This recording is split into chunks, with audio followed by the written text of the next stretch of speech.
talk. Over this month of January, Let's we go. learned a lot about wilds from IGN and the special January month of coverage. IGN. Some sort of I just cannot agreement. We trust had a lot them. of unique early I access. can't trust them one From bit. that, we've had interviews, gameplays, and I just a can't lot take of them seriously. reveals. My I goal feel like with they're this just video is to put bullshitting. together the bigger reveals, details, and topics, as well as just stuff I found cool and interesting, all into one video. There we But go. in large part, we have covered My light a was all lot of messed these up. topics and reveals in greater detail with their own videos throughout January. So if you want to learn more about anything, go check out those videos. With that said, let's begin. Back on January 7th, begin. that's when we really got started with some big reveals for Rompompolo and Rom the Pom Jarracan Polo. gameplay, as well as a first real gameplay look at the oil well basin. Their There was fresh names gameplay footage, though, are in so both good English for these and monsters. I don't know Japanese where they come versions up with from this shit. respective IGN channels, so we got to see maybe more than we otherwise would have seen if it was just one or the other. Just some of the favourite things I saw from Rompompolo to quickly cover it then. It is indeed a new brute wyvern, and we have had a look at its armor set before, but we never really got to see the true detail of it, like the fact that it has these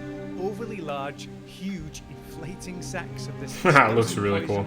across its head, back, and tail, and these seem to be destructible in different ways. For example, when you deal enough damage to all of these different sacs, you can get it into that deflated form. That's the first time we saw it. A lot of people found this disgusting, but also very That is lovable. disgusting. I guess in a similar way to the way people feel about Kezu. And from the gameplay, we saw there's quite a lot of downtime when it uses those big explosive attacks, where it sticks the tail into the ground to smash out big AoE. So if you can avoid those attacks and get close, those are going to be great punish windows, it would seem. We also got I need to a play look at Sword the and Shield. Calico armor set for the first time. Never for played it. Rompompolo, Oh my god, which that looks is so nice and sick. goofy and silly. This is gonna be This so little good. suit There's gonna looks be like so much, underwater or so much something, good art, but then it's so this much submerged good artwork in this brain game. in the helmet like a jar. In Rompompolo's gameplay, we also surprisingly got a reveal of Ulthuna's heavy bowgun, which is quite big looking, like the big whale never played the itself, bowgun. with fins along the side. I don't think it'd be fun. I don't like Subtle long range, detail we just saw shooting was like the that. chill mantle bug I on like the side of melee. the screen, but never directly used. So we Melee, are wondering melee, if that's melee. like a temporary buff while you're in the oil well, since it is a hot environment. But you know, mantles are back, as we saw, of course, with the ghillie and the beta. Mantles And are as we'll back? talk Were- about later, were they we also gone in saw Rise? I one didn't of play the episode Rise. companions wearing rock steady mantle. So with Mantles it are being sick, called though. a chill mantle, I like I'm the wondering if bandit it's gonna be mantle. like a cloak you Get can those put on rare for a items. period. On the other hand, we had the Jarracan hunt, of course. This is a new fanged beast with a huge shell across its Fanged back. beast. It lights up when it rages because it is a fire monster. The biggest thing we saw from this is easily this Beyblade ultimate attack, which screws Wait, into the wait. ground. This looks crazy. This reminds me of Ifrit. This is like an Ifrit summon battle from Final Fantasy. Picking itself up, leaping down and slamming in a big explosive hit. It looks very silly, unlike the monster itself, which is certainly very serious. We saw some cool stuff to do with its movement, like it swings in certain areas where these horizontal pillars are above. Only in certain places, such as its nest. This dude but looks crazy. interestingly, you can interrupt what it's doing when it's swinging, causing it Swings to knock around. down and leaving it vulnerable as an option of its sim. In terms of design for this monster, we know that they wanted to create one that's a bit more unique than the other fanged beasts. So for example, it's a lot more top heavy and looming compared to the more eye level fanged beasts they've I talked hope- about. I hope they make the elemental way more involved in this. Like, I know it's involved, but they could do so much more with it, I feel. Like, way more with the elemental. I hope they do something with that. Or designed in the past. Further, when it's heated up and enraged, the idea is that it's emanating this intense heat. So, for example, with its hug grab attack, it's just kind of holding you and you're burning because of that. We also did get a look at the amazing armor set for the hunter with a Jarracan. It has these kind of shoulder pads that come up over the side of each shoulder and connect over your head, These are much so like the cool. shell on his back, like the monster. But yeah, just a really cool armor set design. Now for the oil well basin as a locale and the reveals there, we do learn a spree of different things throughout all of January, but it was only a couple teasers here that we could talk about. Like for example in Area 10, we saw this new thing called the Oil Silt Spout, a new environmental trap we can trigger by using different combustibles, such as what we saw with the torch pods being used to ignite it for a big explosion. But we also saw in the area That's cool. something called spark flint, which might work as well. And some weapons do have some fiery nature to them, so I wonder if that could trigger it too. In regards to the new small monsters on this locale, we did have the names revealed for these, Geladron and Canodath. The Geladron appears to be that new purple amphibian, the slow-moving, chunky lizard. A lot of people A- fell in love a with this very Jarracan? quickly. But then A there's the new Jarracan? sort of raptor type, the small monster, That's the crazy. Canodath. which use their heads like blunt hammers to slap, and they seem to actually engage with the monsters, helping you attack them if they're vulnerable. There was another environmental trap revealed or properly shown now, this one that's clearly more of a man-made mechanical trap. The timing looks a bit tough from watching the gameplay though. It seems to What's first need happening? to attach the mechanism on the top by What firing even and happened aiming there? at it, and then That you didn't have look to like- follow it That sort didn't of look like it release worked too and good. activate it. So I do think a lot of people are going to miss this based on what I was seeing from this gameplay. Yeah, A lot that of looked people kinda were missing stupid. it. There does appear to be a flash bug in front of it to help delay the monster, but the only one I saw successfully land was by a player using a trap first, so we'll see.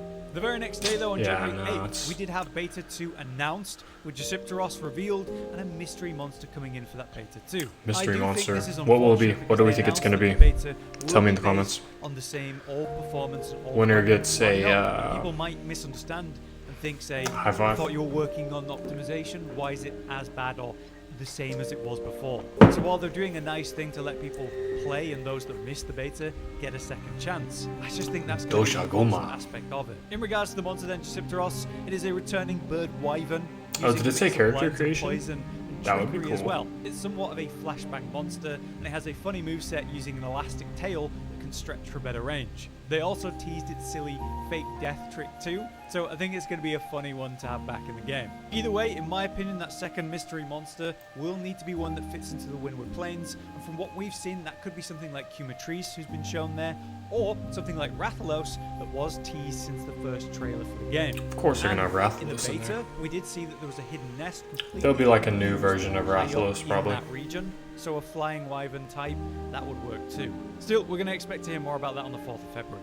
Moving forward, we The 4th of have February. the January 9th That's tomorrow. interview talking about evolving That is Monster Hunter, where it tomorrow. has Well, some great at the time of perspective recording and this, made it a it's hit the what night felt of right at February time 3rd. compared to now. In that interview, they talked about things like the fact that World was a major turning point, at least in the opinion of the devs. At that time, the market was full of competitive multiplayer games, mostly shooters, so something like World or Monster Hunter in general, it was very different to that and hadn't had a big success. I'm in the making it West. a So they goal went back to do and as considered much possible what makes Monster multiplayer Hunter so in this fun and game special, as to possible. try and highlight that core while creating everything around Because it I to be barely more ever do any of it otherwise in the other At that games. stage, they also Game. put together a strong habit of feedback and communication, especially more with the Western fans, understanding what they liked and didn't like, so they could take it seriously compared to just blindly. Let me know doing if you guys things. want to team And up. with that, they feel that it's made a Big major longsword impact user. on how they design stuff and how they respond to feedback. Then, after World's success, they felt a lot more certain about what is special about Monster Hunter, and of course their ability to maintain and improve that. With World's final updates ending,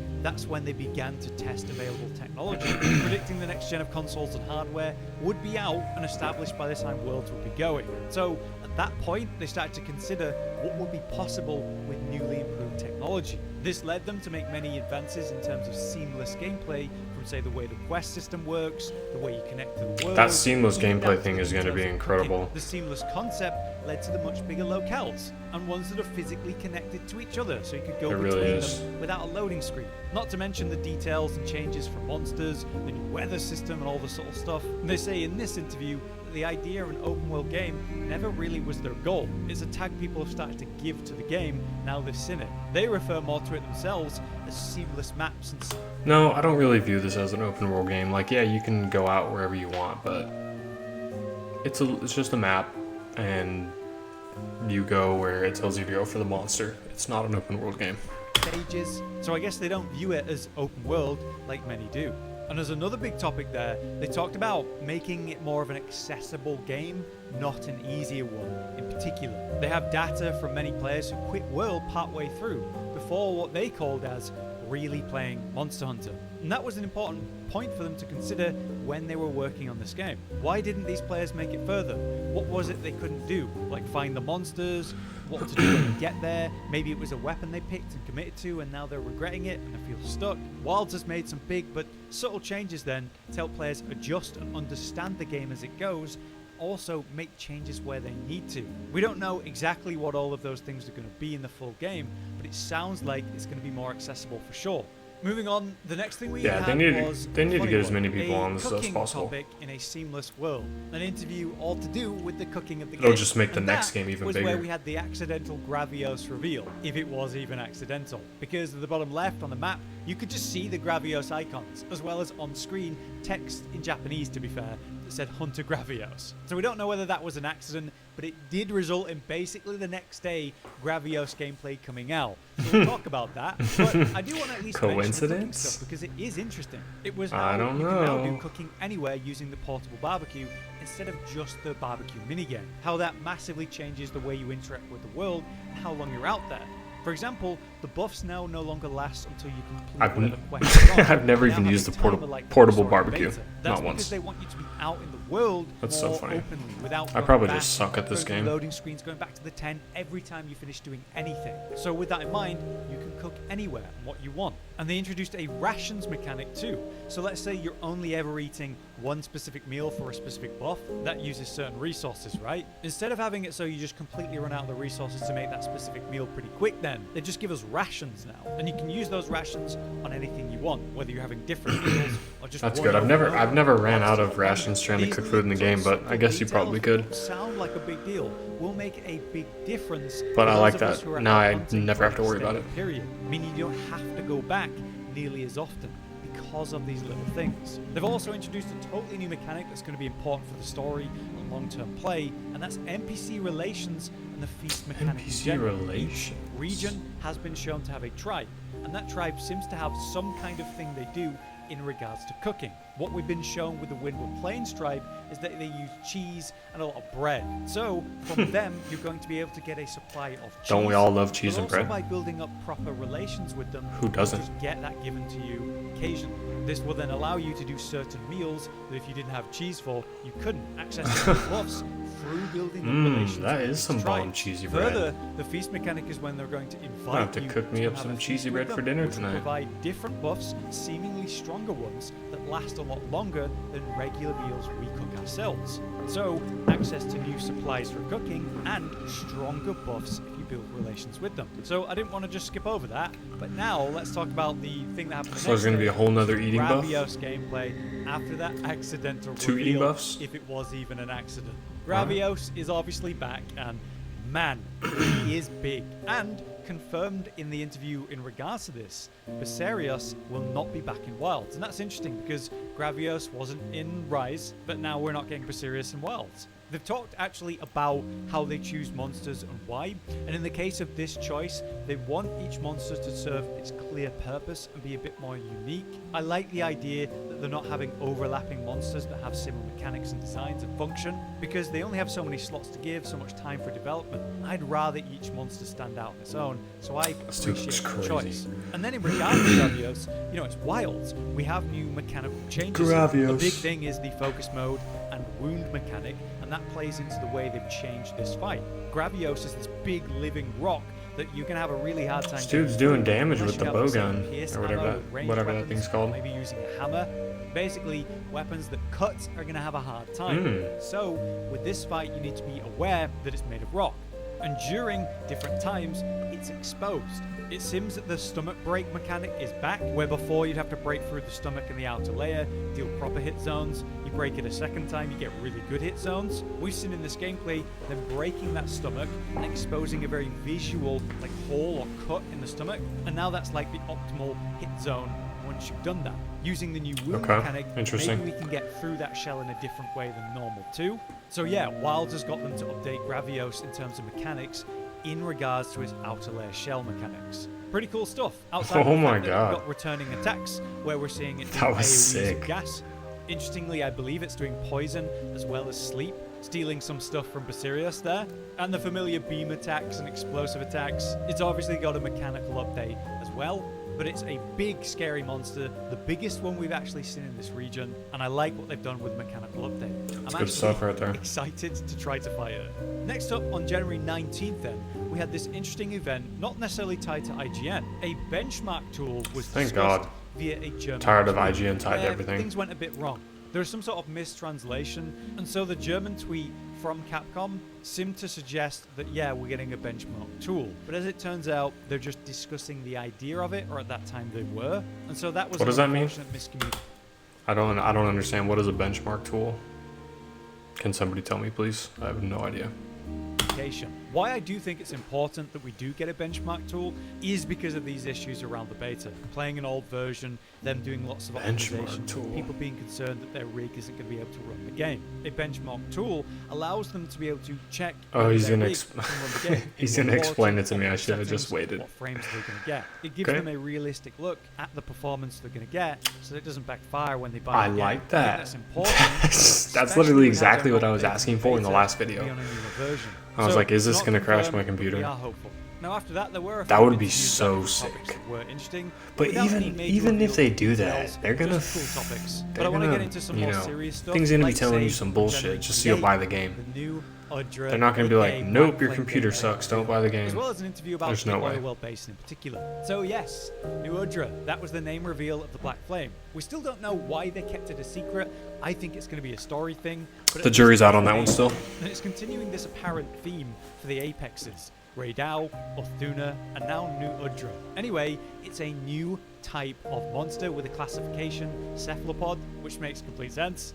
But it does mean, yes, officially it's a new monster type, so maybe in the future we'll see more like it. It's really cool. For this one though, it has a unique sensory organ, confirmed as those lights you see where the eyes are, but that's really cool. At the end of the tentacles. This reveals where it's looking and who it's actually aggroed and aiming for, and what tentacle's about to attack as a little tell. It was revealed in the question. Does anyone use the locking feature? Like this little feature down here? Like when you're fighting, are you locking on to the different monsters and parts of stuff? Is that how you're supposed to do it? I'm not doing it, and I'm wondering if I'm doing it wrong. So let me know, please. That because it has this sensory organ, it doesn't exactly have eyes, and so it's a monster that cannot be flash podded. Obviously, we also see some really cool stuff, like you hear it having really unique sounds, but also as a cephalopod type, just like an octopus would, if it can fit through a gap, just like an octopus would, it will squeeze in there. So this monster literally goes into floors and walls where there's cracks. One time when I was in Florida, I found a really cool octopus just swimming around at the beach. It was so sick. To leave the zone, or say in its nest, as we've seen, there are lots in that area to use mid-fight for repositioning or maybe ambush-style attacks. Not to mention those tentacles, they can all be severed apparently, or at least a lot of them, and it was strongly advised by the devs to focus on them because it's going to make the fight a lot more manageable when you actually start to sever these. It was also confirmed that they consider the Apex with a main element in mind for each, so lightning for Windward Plains for Ray, water for Orthuna and the Scarlet Forest Ray, now we have fire with the Oil Well Basin and New Udra, so we're just waiting on that cold environment. Logically, ice would tie to the next or final Apex. Logically. They also talked about the Oil Well Basin though, how they designed it with a vertical layout in mind, a lot more than it might appear, where the sun touches this thing the is top, crazy looking. all the mud, oil, and all is that the same area as the last monster? Cooling at the yes, bottom. right?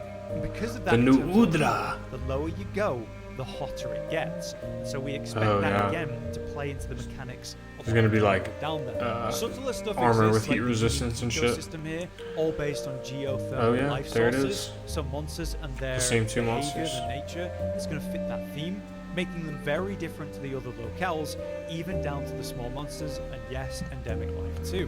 All of it was visually inspired though by the deep sea with that in mind, reflected in the kind of otherworldly feel of a lot of the areas you'll encounter.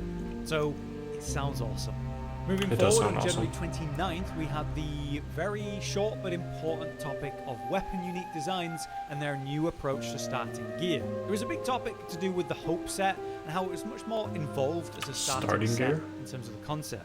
How it's meant to represent an experienced star hunter rather than a beginner hunter as we've seen before. It was who cares about the starting gear? Developing this set than any other starting set they've ever done, and actually, I guess it's probably got to look cool to keep people engaged.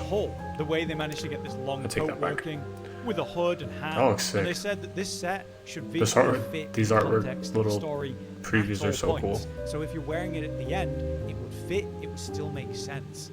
I think overall they did a fantastic job with it. It feels very iconic for the game, so I think whenever you see this set, you're just going to think Wilds. But within this, they also referenced weapon designs, and obviously World, that was a big topic, where monsters had really underwhelming weapons. like just parts of a monster slapped onto a stick. Really disappointing stuff, a meme in the community for a long time. And with this being kind of quote-unquote Worlds 2.0, there were a lot of concerns that they might bring that back. They confirmed that this those are interview, not great. each weapon has a completely unique design, and it seems they're very aware of that negative feedback and have done away with it. So yeah, Nice. awesome to hear. It was the very next day then, January 30th, that we had Monster Hunter announce its next trailer, and official reveals coming on February 4th. Here we expect the reveal 2 of the next p.m. locale. Pacific? Again, logically going by all the Monster games and the details we That's already know, tomorrow, we're 4 expecting it to be p.m. a cold environment, and so We the may be Apex watching that will live. logically be linked to that We element. might be. We're also going to get new information about Beta 2, and probably whatever that mystery monster We're definitely is. going to cover And while that. that brings us almost to the end, IGN did release a final roundup of all the information experience they had, as well as one last thing not mentioned that needs to be here in this video. The unexpected topic of 2 world collabs, the Witcher collab and the Final Fantasy XIV collab. Apparently because Wait, of those, what? elements from that experience directly affected I love Final Fantasy. I don't know, not Final Fantasy 14, but Final Fantasy in general. Wilds. Firstly, that the HUD should provide the name of each attack you're currently performing. That came from the Final Fantasy XIV collab with Yoshi P, who inspired that update. Pretty incredible because it's something I've appreciated for the purpose of understanding new weapons and making I already made a Final Fantasy reference earlier when I said that this guy looked like Ifrit. Remember that? Yep. videos about it myself from the beta.